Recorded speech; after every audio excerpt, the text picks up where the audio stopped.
The first time I realized my neighbor was trying to take my yard, it wasn't with a lawsuit or a survey or a threatening letter. It was with a shovel and a smile.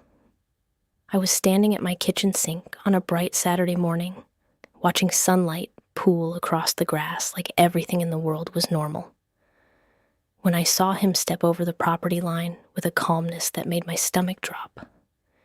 He planted 2 little orange flags in the ground. 1, 2, 3. Then started measuring with a tape like he'd been doing it for years. When I opened the back door and asked, "Hey, what are you doing?" he looked up and smiled like I was the one trespassing. "Morning, Jenna," he said. "I'm just marking my side." My side. That was the moment my brain snapped awake.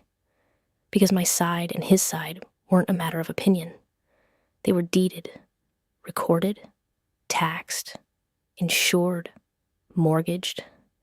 My yard wasn't a vibe. It was an asset, tied to my loan, tied to my equity, tied to the only stability I'd managed to build after everything else fell apart. And that was my legal anchor in the first minute. Land is money. And when someone moves a line, they're not just moving dirt.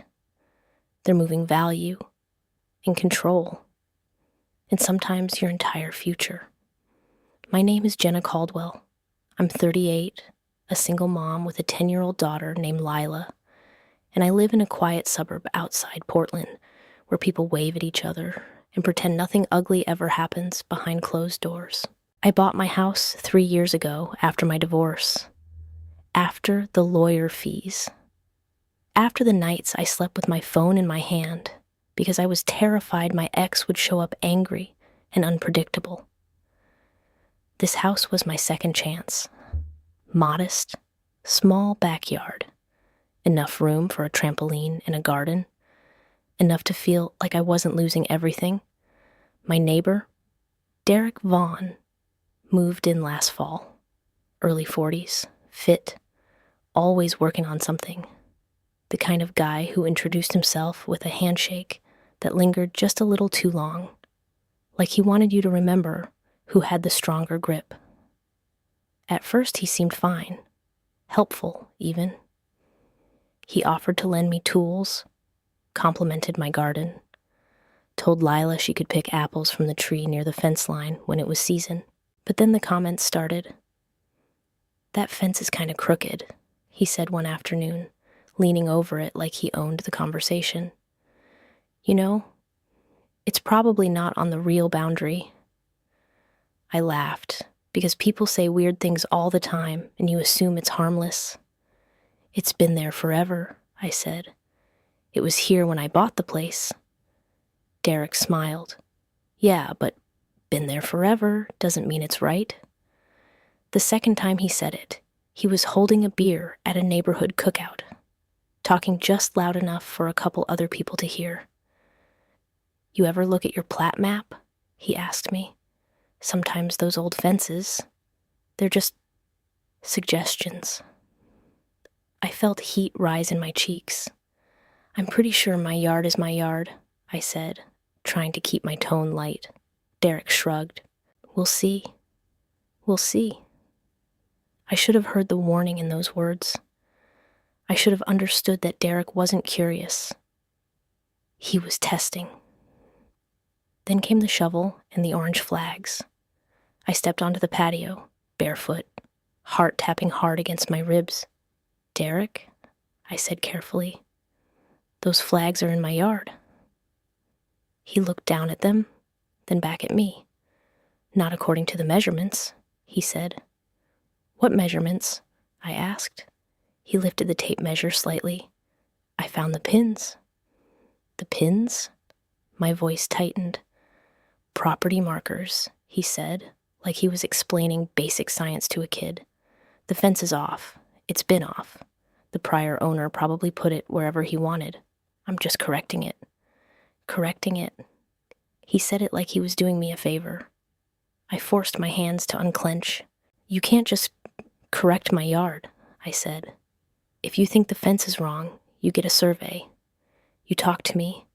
You don't put flags down. Derek's smile stayed in place, but his eyes sharpened. I did get information, he said, and I am talking to you, right now. I swallowed hard.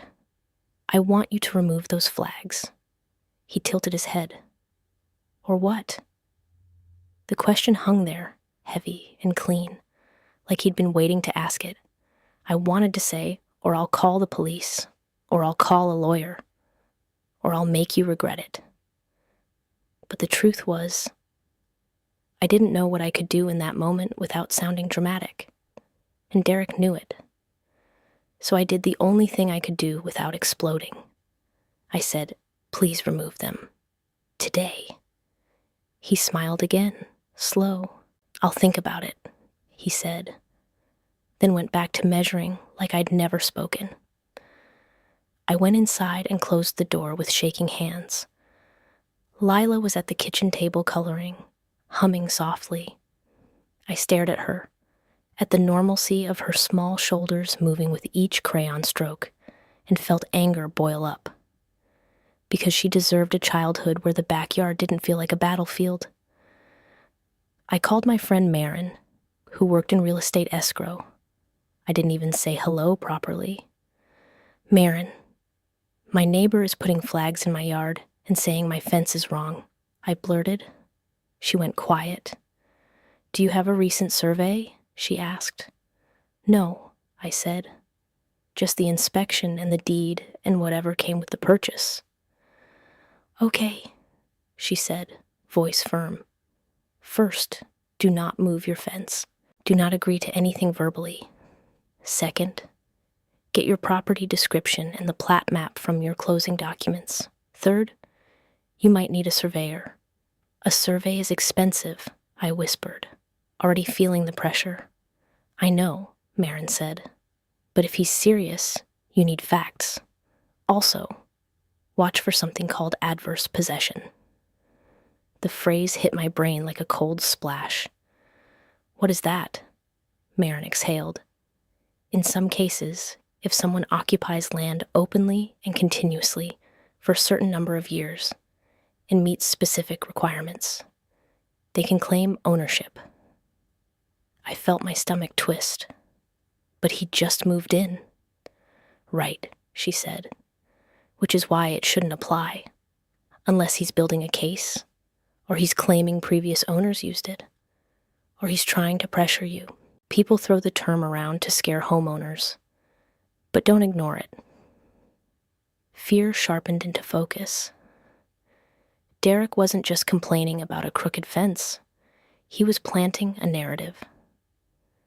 That afternoon, I dug out my closing documents like my life depended on them. I found the legal description of the lot, lines and numbers and directions, the kind of thing you never read until someone tries to rewrite it. I pulled up the county assessor map online, squinting at a tiny rectangle that claimed to represent my world. The fence line wasn't shown. The assessor map was approximate, not enough. So I did something I didn't want to do. I emailed Derek. Hi, Derek. I'm concerned about the flags you placed. Please remove them. If you believe there's a boundary issue, we need to discuss it with a licensed surveyor. I do not consent to any work or marking in my yard. Thanks, Jenna. He replied within 10 minutes. Already discussed. Fence is encroaching. I'm within my rights to reclaim my property. I'll be installing a new fence on the correct line next week. Derek. Next week? My pulse spiked. He wasn't thinking about it. He was planning.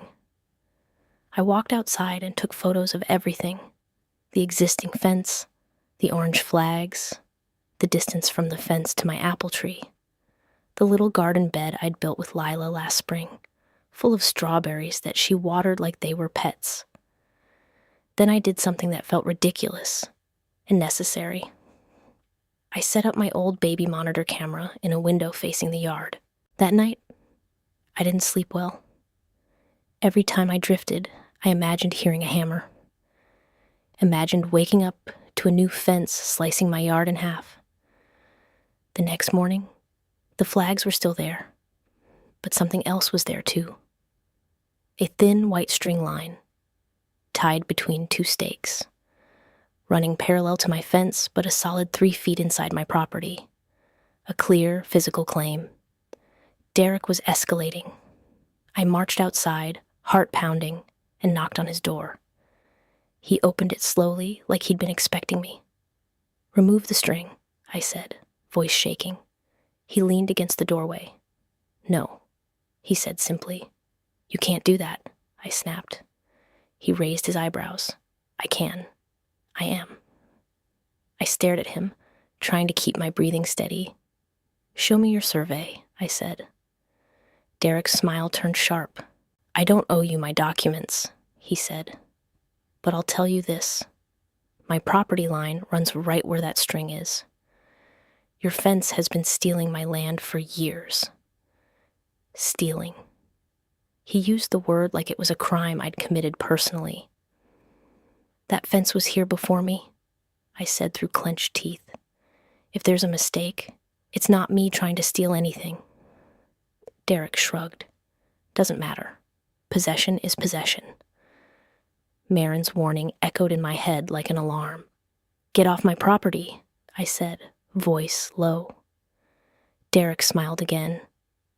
"I'm on my property," he said, and closed the door in my face. I stood there on his porch, humiliated and furious, and realized something terrifying. This wasn't a misunderstanding that could be solved with neighborly conversation. This was a man who enjoyed leverage. A man who understood that if he pushed fast enough, I might panic and give up ground just to stop the conflict. That afternoon, I called a survey company. The receptionist told me the earliest they could come out was in 3 weeks. 3 weeks. Derek said next week. I called another. 4 weeks. Another 2 weeks. But a rush fee that made my throat tighten when she said the number. I didn't have money for a rush fee, but I didn't have the luxury of waiting either. So I did what single moms learn to do when the world demands payment up front. I moved money around. I cut corners. I told myself I would figure it out later. And I paid the rush fee. The surveyor, a middle-aged man named Calvin, arrived 5 days later with equipment that looked like it belonged on a sci-fi movie set. He was calm, methodical, not interested in drama.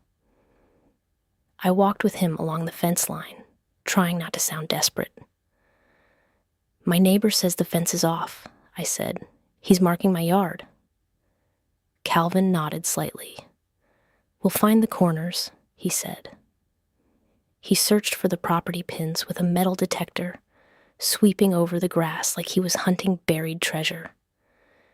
Derek stood in his backyard watching from a distance, arms crossed, pretending he wasn't invested while radiating impatience.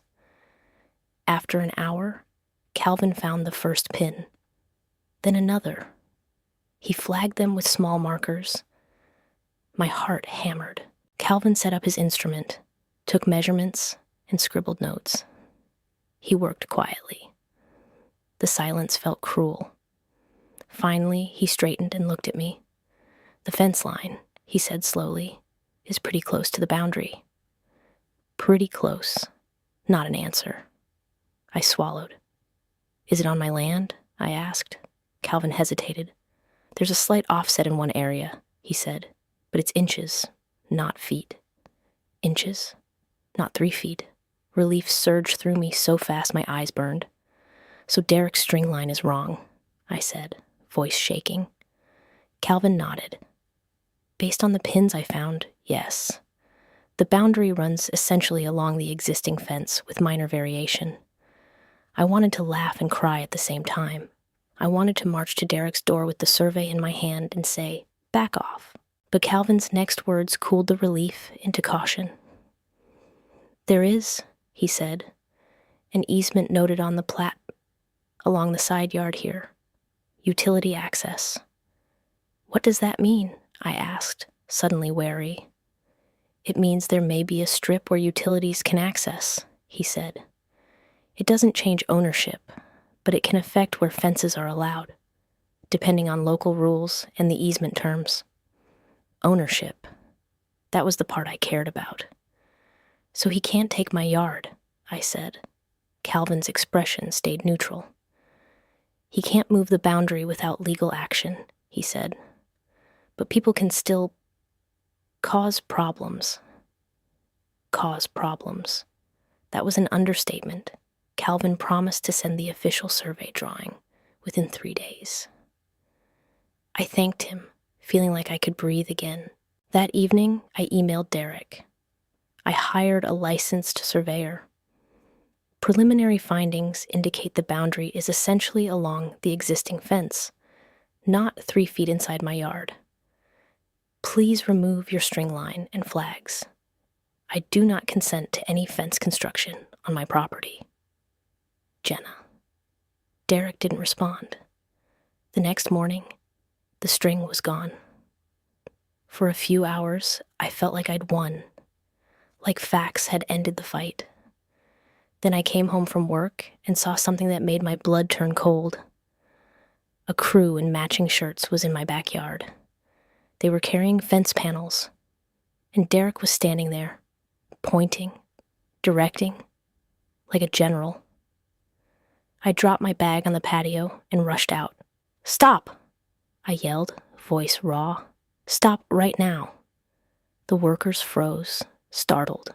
Derek turned slowly toward me, a calm smile already in place. "Jenna," he said, "you're late. We're starting." "You are not starting," I said, shaking. "You do not have permission." Derek gestured casually toward the crew. "It's my fence," he said, "on my line." "It's not your line," I snapped. "I hired a surveyor." Derek lifted his eyebrows. "Oh," he said, feigning interest. "And did your surveyor check the new filing?" The words hit like a punch. "New filing?" I repeated. Derek's smile widened. "County records," he said. "Property adjustment. You should really keep up." My throat tightened. "What are you talking about?" Derek turned to the crew. "Keep going," he said. They hesitated. One of them looked uncomfortable, shifting his weight. I stepped between them and the fence posts. "No," I said, voice shaking but firm. "You cannot touch my yard. If you proceed, I'm calling the police." Derek's smile faltered slightly, annoyance flashing behind it. He walked closer, lowering his voice like he was being reasonable. "You can call whoever you want," he said. "I have paperwork. You don't." "I have a survey," I hissed. Derek leaned in, voice quiet and cold. "And I have an attorney." My pulse roared in my ears. I pulled out my phone and dialed 911 with trembling fingers, stepping back so the crew could see I was serious. When the dispatcher answered, I forced my voice steady. "My neighbor is attempting to build a fence on my property," I said. "I told them to stop. They're refusing." Derek laughed softly under his breath, like my call was entertainment. But the crew stopped moving. They didn't want cops. Most workers don't. 20 minutes later, a patrol car pulled up. Officer Ramirez stepped into my backyard, looking tired and cautious, like he already knew this would be a civil matter. I explained quickly, showing him the photos of Derek's string line, the surveyor appointment confirmation, the email I sent. Derek stood with arms crossed, calm as a man who believed the world bent toward him. Officer Ramirez listened, then looked at Derek. "Do you have documentation that this is your property?" the officer asked. Derek pulled out a folder like he'd been waiting for the cue. He handed over a copy of something with a stamp and signatures. Officer Ramirez skimmed it, brow furrowing. Then he looked at me. "Ma'am," he said carefully, "this appears to be a boundary line agreement." A boundary line agreement. My mouth went dry. "I didn't sign anything," I whispered. Officer Ramirez held up the paper. "Your name is on it," he said. I stared at the signature line. It looked like my name, but wrong, slightly shaky, like someone had copied it from memory. My stomach dropped through the floor. Derek's voice was smooth. "We settled it," he said. "She agreed. Maybe she forgot." "I did not agree," I snapped, voice rising. "That is not my signature." Officer Ramirez's expression tightened. He glanced between us. "This is," he said slowly, "a civil dispute. I can't determine authenticity of signatures on the spot.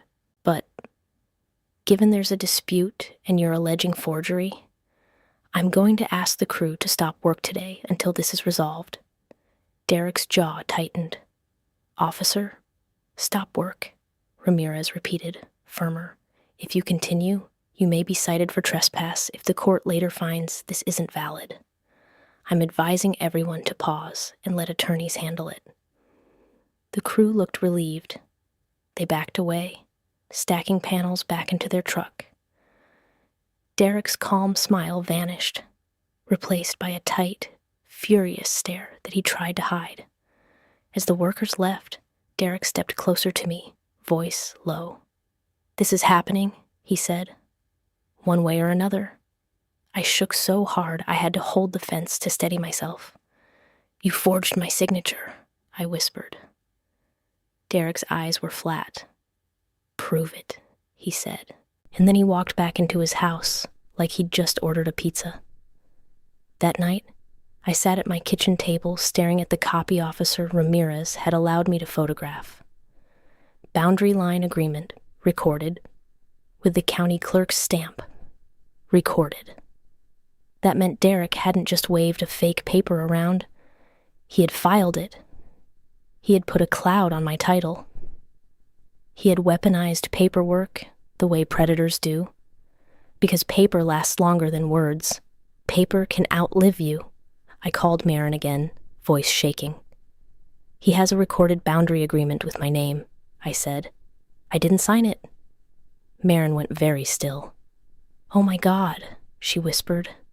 "Jenna, that's slander of title. That's fraud. You need an attorney right now." "I already paid for a survey," I whispered. "I can't." "You can't afford not to," she cut in. "If there's a recorded document changing boundaries, it can impact refinancing, selling, even your mortgage. You need to file something to challenge it, immediately."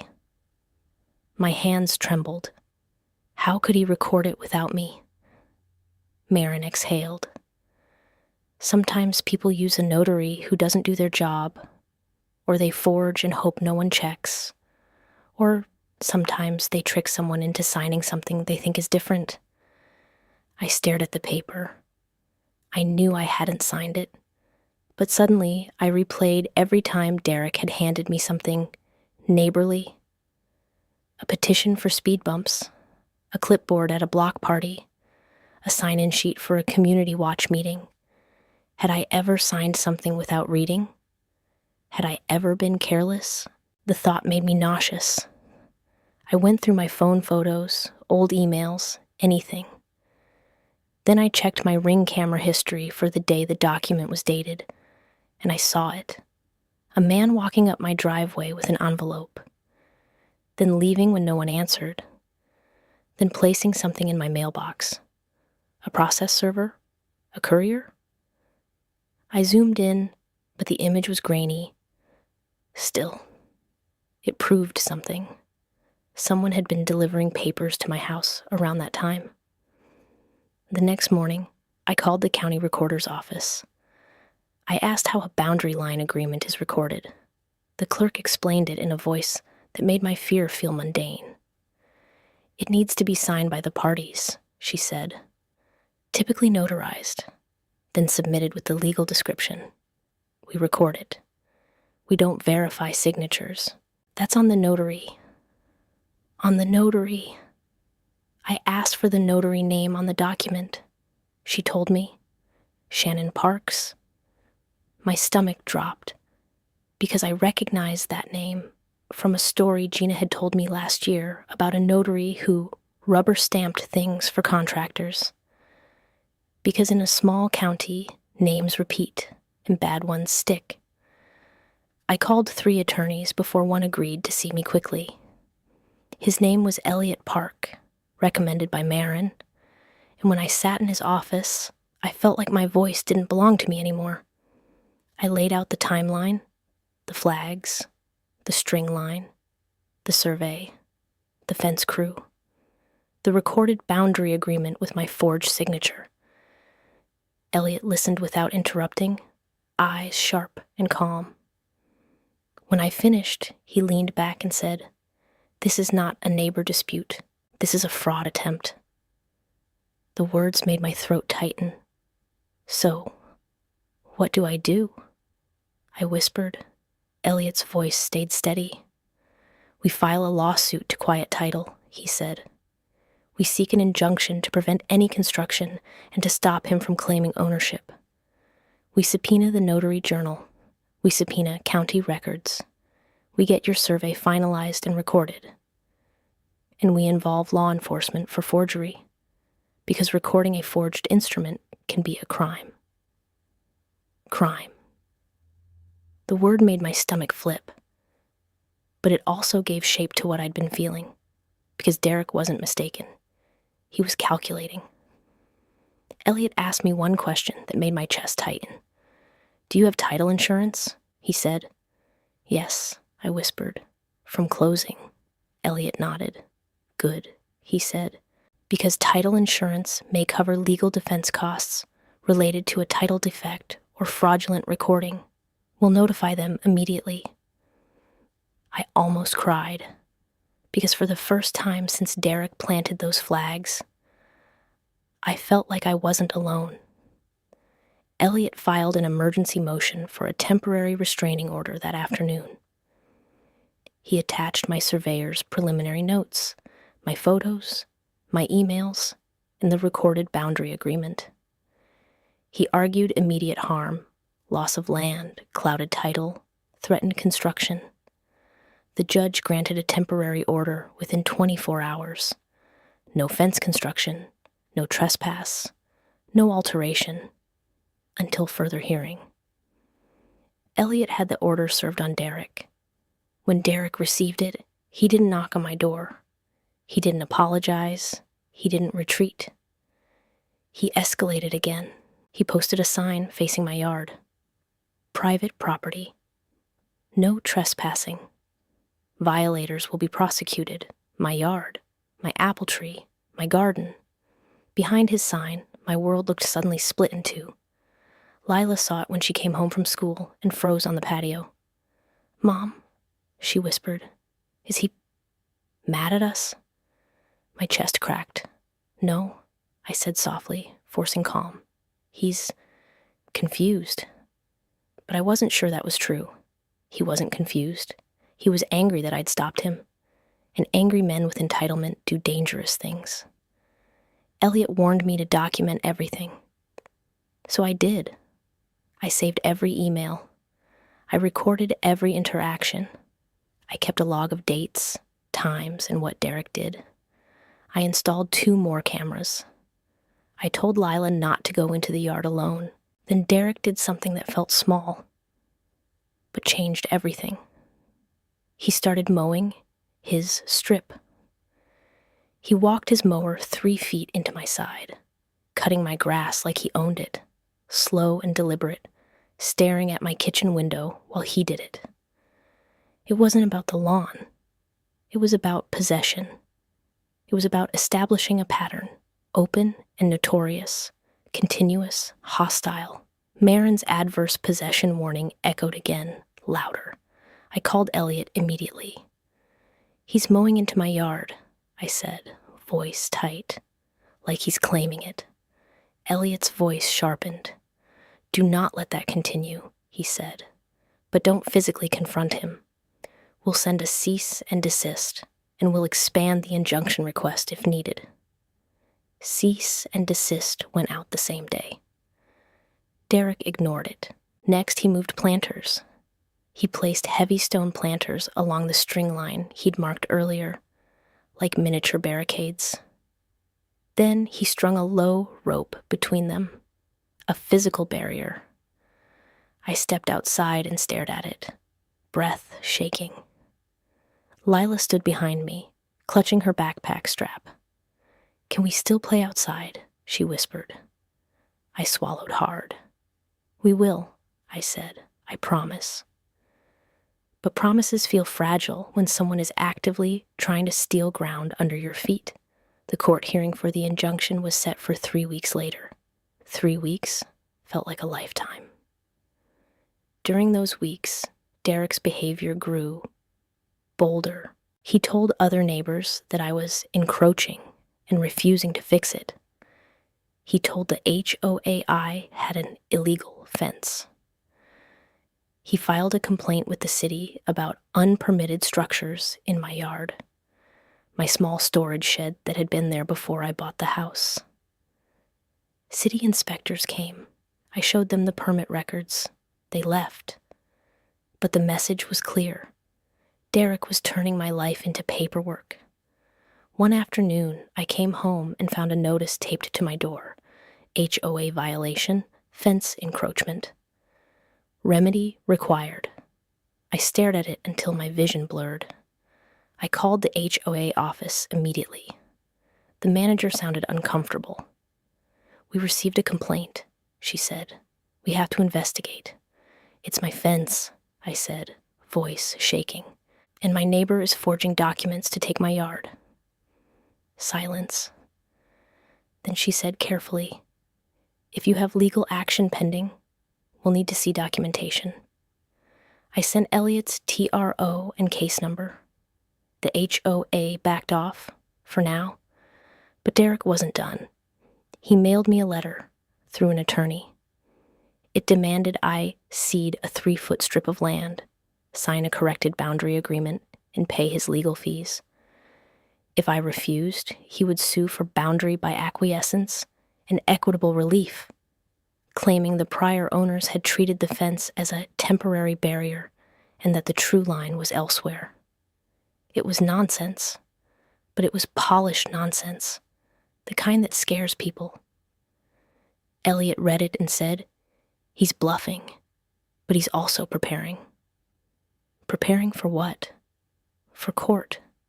For a narrative.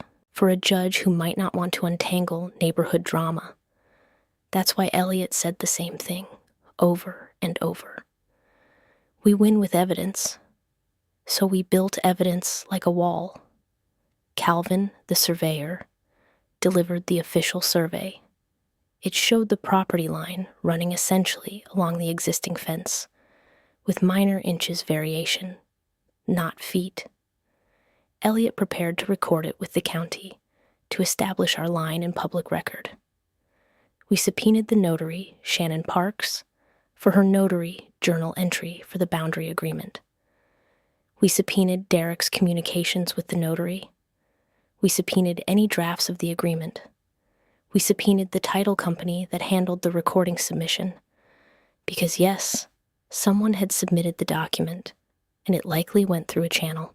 And that's when the case took a sharp turn, the kind of turn that makes your skin go cold. The title company responded. They had received the boundary agreement submission from not Derek, but a small LLC called Evergreen Parcel Solutions. They included an invoice for document preparation and recording services. Evergreen Parcel Solutions. I'd never heard of it. Elliot searched the state business registry, and my stomach dropped when he found the name of the registered agent, Milo Vaughn, Derek's brother. The neighbor dispute suddenly looked less like a spontaneous fight and more like a coordinated play. Elliot leaned back, eyes narrowed. "This is a scheme," he said softly. "A scheme. Not just to take my yard, but to create a record trail that would make it look legitimate." Elliot dug deeper. Evergreen Parcel Solutions had filed similar boundary adjustments in 2 other neighborhoods in the last year. 2 homeowners had contested. Both had settled quietly. Quietly. Because most people would rather lose a strip of land than pay for a lawsuit. Most people would rather be done than live with conflict. Derek had likely banked on that. Then the notary subpoena came back. And that was the twist that slammed the entire story into place. Right around that 70% mark, where everything you thought you understood becomes something darker. Shannon Park's notary journal showed an entry for my boundary agreement. It listed my name, it listed Derek's, it listed the date. But under ID checked, it didn't list my driver's license. It listed a passport number that wasn't mine. I stared at it, throat tight. "I don't have a passport," I whispered. Elliot's eyes were sharp. "Then someone presented an identity document in your name," he said. "Or Shannon recorded fake information. Either way, this is bad." Bad wasn't the word. It was chilling. Because it meant Derek didn't just scribble my name and hope no one checked. He likely staged a signing, with someone posing as me, or he worked with a notary willing to lie. Either option was terrifying. Elliot filed an amended motion, attaching the notary journal discrepancy. He requested sanctions.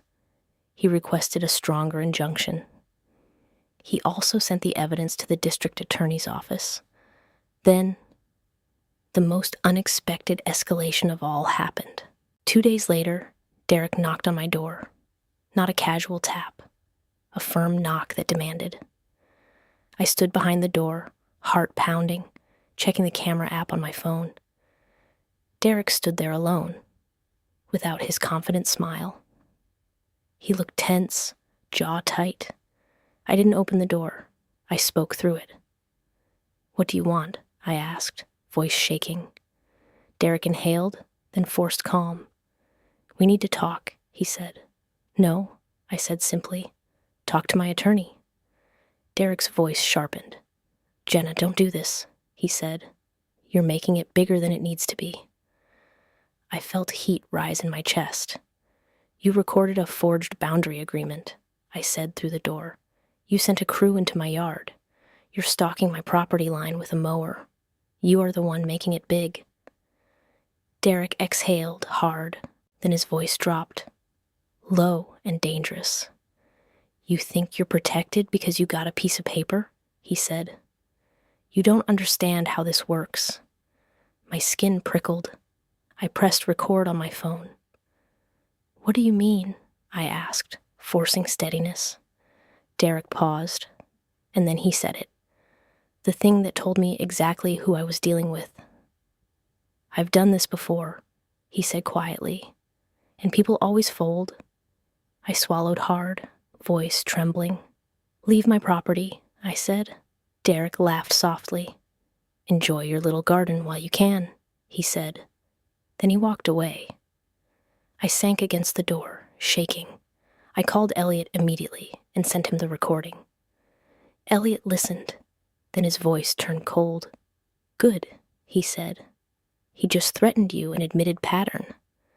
Admitted pattern. The court hearing came fast after that. This time, the courtroom felt different. Less like a neighborhood squabble, more like something serious. Elliot presented the survey, the photos, the recorded document, the portal history from the county showing submission by Evergreen Parcel Solutions, the notary journal with the passport number that wasn't mine, the recording of Derek saying he'd done this before.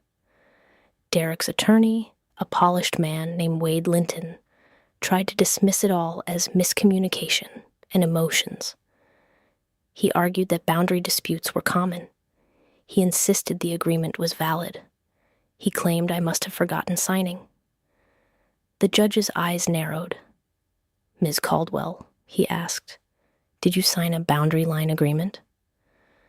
"No," I said, voice shaking but clear. "I did not." The judge looked at Derek. "Mr. Vaughn," he said, "did you witness Miss Caldwell sign it?" Derek's jaw worked. His attorney began to speak, but the judge held up a hand. Derek swallowed. "Yes," he said. She signed. Elliot didn't flinch. He simply held up the notary journal page. "Then why," Elliot asked calmly, "does the notary journal list a passport number Ms. Caldwell does not own? And why is the ID type different from her actual identification? And why does the signature differ from known samples?" Derek's attorney objected. The judge overruled. Elliot continued, voice steady. "And why was the document submitted by an LLC operated by your brother?" Derek's face flushed. "It's a service," he snapped. "We use them." Elliot nodded slowly. "A service that prepares boundary adjustments in neighborhoods where residents push back." The judge's gaze sharpened like a blade. "This court is issuing a preliminary injunction," he said. "No construction, no entry, no assertion of ownership over disputed strip.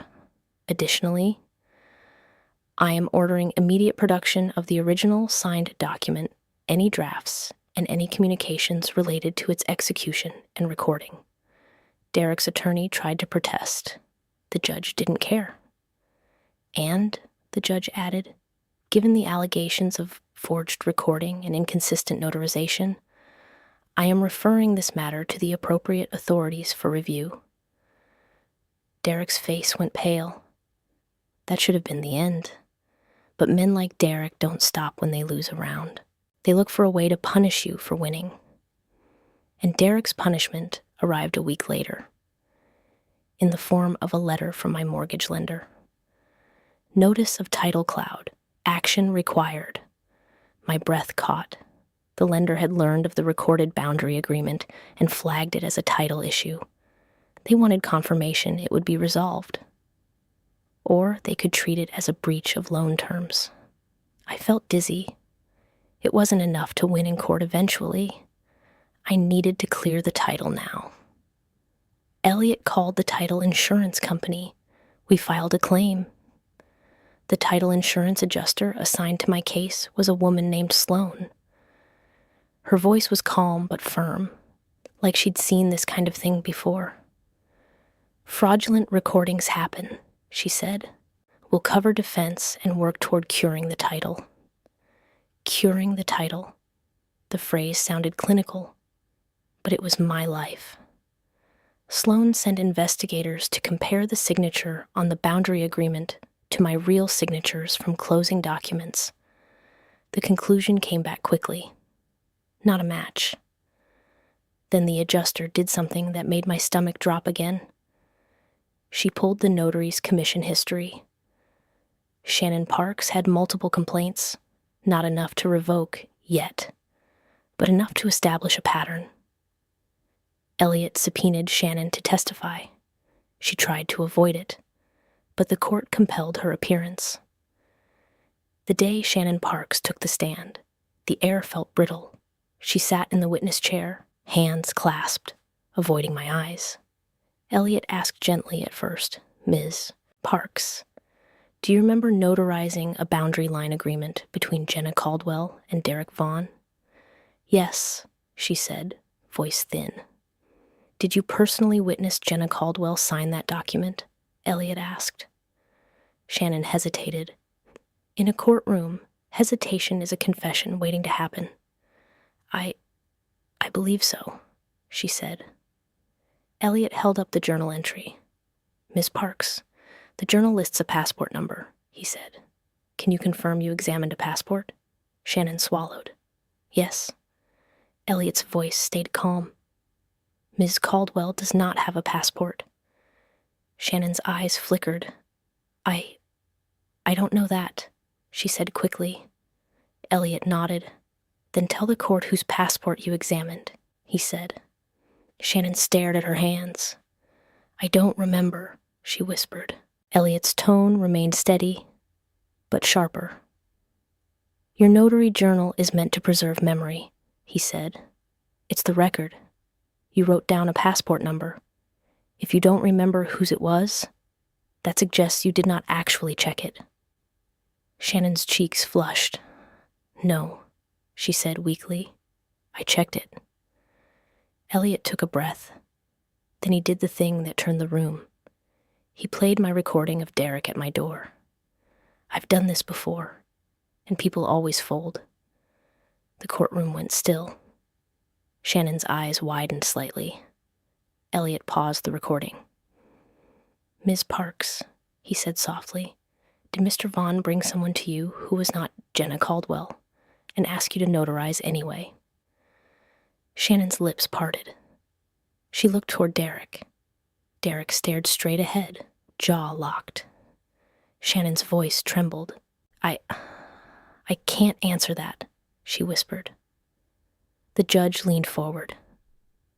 "Ms. Parks," he said, voice firm, "you can answer, or you can consult counsel about your rights. But you will not sit here and pretend this is a memory issue when a family's property is at stake."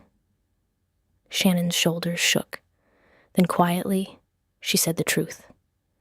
"He brought a woman," Shannon whispered. "She said she was Jenna." My breath caught so hard I thought I might choke. Elliot's voice stayed calm. "Did you verify identity beyond looking at a document?" he asked. Shannon's eyes filled with tears. I looked at the passport," she said. I didn't know." "You didn't know?" Elliot repeated. "Or you didn't want to know?" Shannon flinched. The judge's face hardened. "Mr. Vaughn," he said, voice like ice. "You understand the seriousness of what's been stated." Derek's attorney jumped up, objecting, demanding striking testimony. The judge overruled. That was the true twist. The moment it stopped being about offense and became about identity fraud and a recorded instrument designed to steal land. A woman posing as me. A notary who rubber-stamped it. A brother's LLC submitting it. A crew ready to build the fence. It wasn't impulsive. It was a process. And it had likely worked before, because people did fold, but I didn't. After Shannon's testimony, Elliot filed an emergency motion to void the boundary agreement immediately as fraudulent, and to order the county to expunge it from record. The title insurance company backed it with its own counsel. The district attorney opened an investigation. Derek's posture shifted overnight. The man who smiled with a shovel now looked cornered. He tried to settle. His attorney called Elliot with a tone that sounded like forced humility. "My client is willing to revert to the original fence line and withdraw claims," Wade said. Elliot's response was calm. "Not enough," he said. "We want the fraudulent recording voided and expunged. We want fees paid, and we want a permanent injunction. Also, your client will stop harassing my client through HOA, complaints, and property interference." Wade's voice tightened. "That's extensive." Elliot's voice stayed flat. "So is fraud." The settlement talks dragged. Derek tried to negotiate like a man haggling over a used car. He offered to split the strip. He offered to plant shrubs as a compromise. He offered to pay for a new fence. Elliot rejected it all. "This isn't a boundary compromise," he told me. "It's a crime cover-up attempt." Meanwhile, Derek escalated one last time. The kind of last-ditch move that people make when they're about to lose everything. He filed a lawsuit of his own. He claimed I was defaming him. He claimed I was harassing him. He claimed I had interfered with his lawful property rights. It was a paper tantrum. But it served one purpose: delay. Delay in clearing my title. Delay in court. Delay in my peace. I stared at the counterclaim paperwork and felt exhaustion seep into my bones.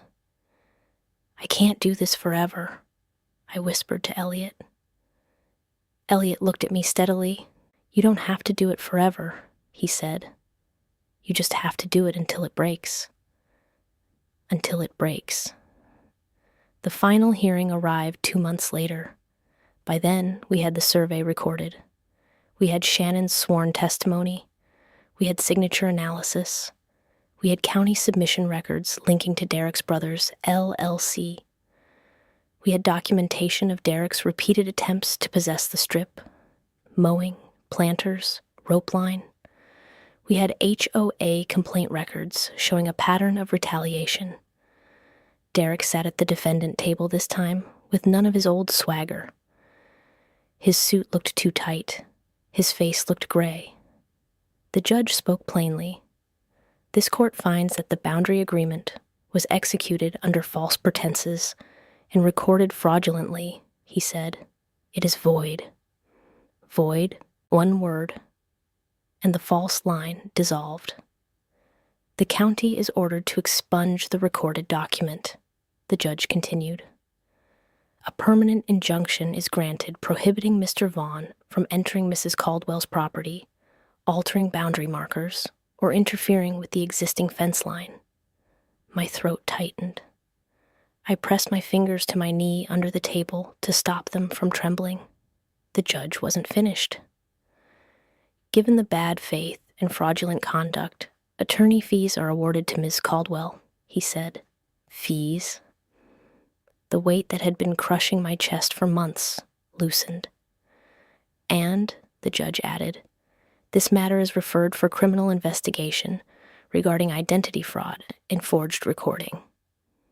Derek's attorney's shoulders sagged. Derek stared at the table like it might open and swallow him. That was the power reversal. The kind that doesn't come from a dramatic speech, but from a system finally seeing what you've been screaming quietly for months. Not a neighbor conflict, not a misunderstanding, a scheme. When we walked out of court, the air felt clean in a way I hadn't realized I'd been missing. Elliot handed me a copy of the order.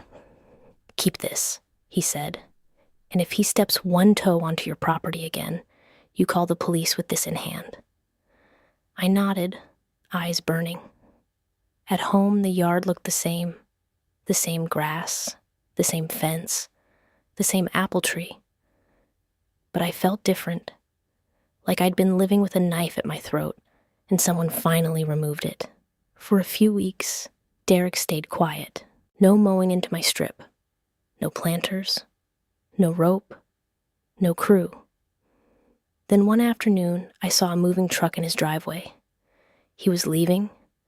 I stood behind my curtains, heart pounding, watching men carry boxes out of his house. Derek walked out last, staring at the ground, not looking at me.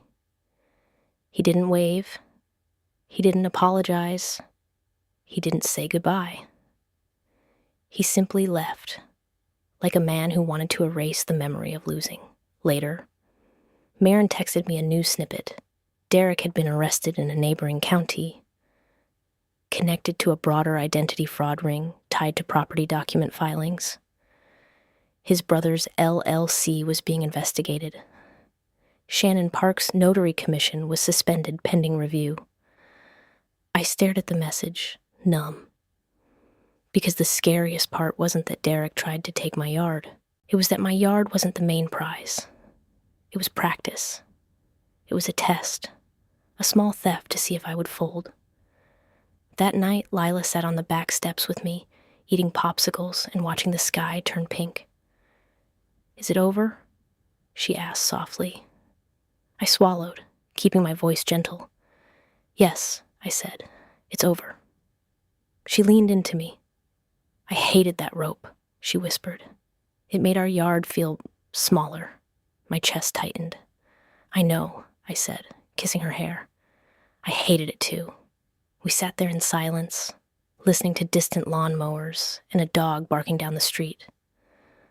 Then I looked at the fence, the old slightly crooked fence Derek hated, and I realized something I hadn't expected. That fence wasn't perfect, but it was ours. It marked the space where my daughter learned to ride her bike, where we planted strawberries with dirty hands, where we built a little life after a big loss. Derek tried to reduce it to inches and threats and paperwork. He tried to turn my stability into a negotiable strip.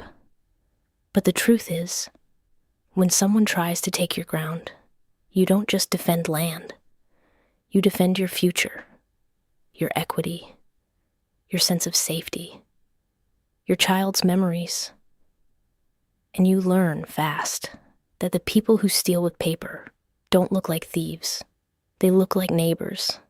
They look like men with shovels and polite smiles, until you make them stand in front of a judge and explain why they needed a woman pretending to be you. That's what ended it. Not my anger, not my fear, not even my tears. Evidence, recorded, stamped, filed. The same way Derek tried to steal my yard was the way I took it back. And the next time someone tells me, with a smile, that a fence line is just a suggestion, I won't laugh. I'll check the record, I'll lock the cameras, and I'll remember that my yard isn't just grass. It's proof that I didn't fold.